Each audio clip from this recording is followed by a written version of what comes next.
Voilà, bonjour à tous. Voilà, je vous fais une petite vidéo pour simplement vous parler du fait que l'apôtre Paul est vraiment un apôtre du Christ. Tout simplement, il faut savoir que il y a des gens qui vont vous dire que l'apôtre Paul n'est pas un apôtre du Christ, parce que ces gens-là piétinent le message comme quoi Jésus nous a sauvés par la croix. Ça ne leur convient pas. Eux, ce qu'ils veulent, c'est que vous reveniez sous la loi.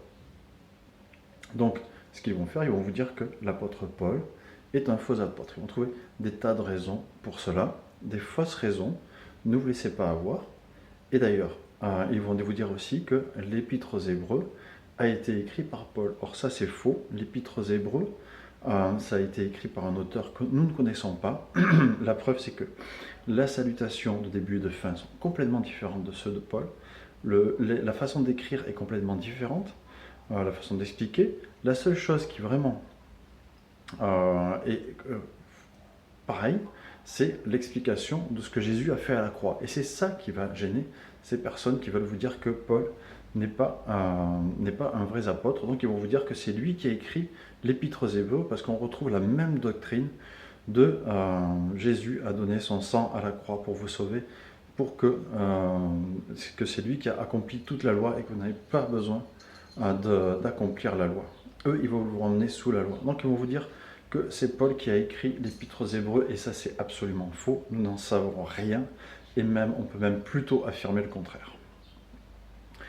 Deuxième chose, c'est que ces personnes, vous pouvez leur dire, écoute mon ami, dans ce cas-là, si effectivement il faut enlever Paul du Nouveau Testament, parce qu'en fait ils n'ont pas de problème trop avec Jean, Jacques et les écrits de Pierre, ce genre de choses, parce que au final, et encore ils n'ont peut-être pas regardé l'Apocalypse, parce qu'au final, on ne parle pas trop de Jésus à la croix dans leurs écrits.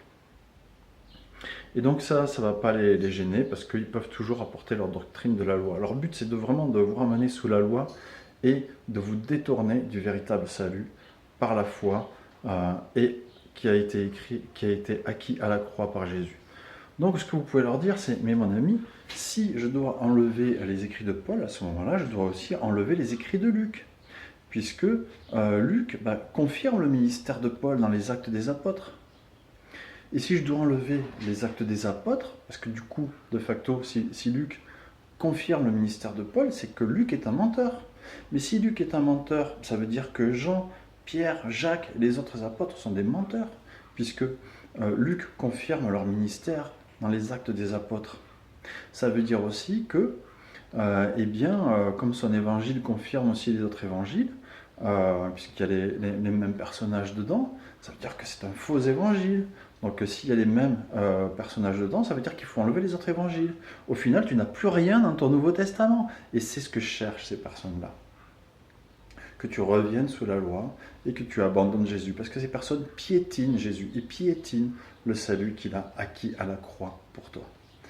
Donc, ce n'est pas la peine de discuter avec ces personnes-là, à mon avis. Ce n'est pas la peine de perdre son temps avec ces personnes-là.